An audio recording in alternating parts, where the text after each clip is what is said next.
I come from a country, Lebanon used to be the only majority Christian country in the Middle East. Most people don't know that. When they think of the Middle East, they think it's all Islamic countries. But Lebanon is the only majority Christian country in the Middle East. We were open-minded, we were fair. We prided ourselves on our multiculturalism. We welcomed everyone to our country, especially from the surrounding Arabic countries, because we wanted to share with them the westernization which we had created in the heart of the Middle East. Muslims used to send their children to come study in our universities because we had built the best universities in the Middle East. They graduated and worked in our economy. Because we had built the best economy in the Middle East, even though we did not have any oil. Lebanon was known as Paris of the Middle East, the banking capital of the Middle East.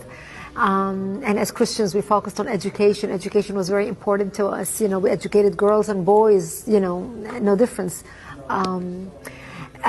We were living the good time. Unfortunately, all that began to change by the 70s because of two things. The enlargement of the Islamic population in Lebanon, because we Christians marry one spouse until death do us part. We don't have many kids. Muslims, on the other hand, are allowed to marry up to 4 wives at a time. Now, of course, not all of them do it, but enough of them do it that in our country, in Lebanon, by the 70s, the Muslims became the majority. And once they became the majority, they started massacring the Christians and killing the Christians. I remember in 1974, we stopped traveling. We used to go spend Christmas and Easter in Beirut with the rest of my family.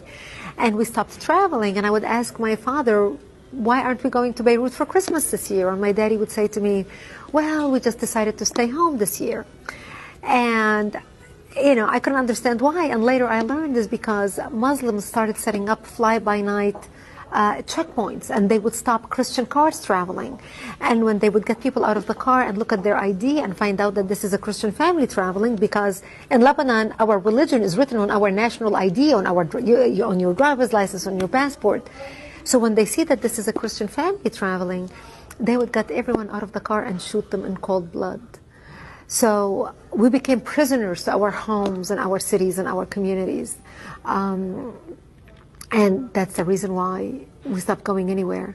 By 1975, that's when the war broke out, the civil war. And the war broke out because Muslims walked into a church on a Sunday morning and began shooting at Christian worshippers, and injured hundreds and killed 4 people. And that's what started out the all-out war.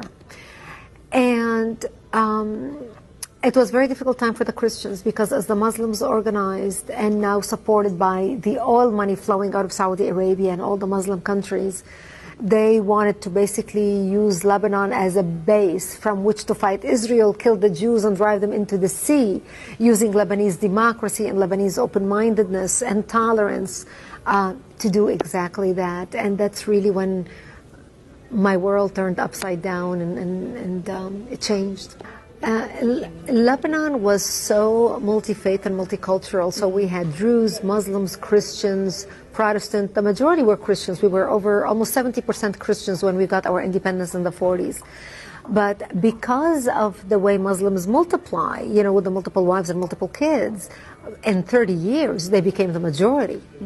And when we got our independence from France and Lebanon, because we are, you know, Judeo-Christians, you know, come from Judeo-Christian culture, we're very fair. So we made sure we divided the government to make sure that Muslims have representation. So the president of the country was Christian, the prime minister was a Muslim, the prime minister, you know, the secretary of state. We had different assignments for different religions.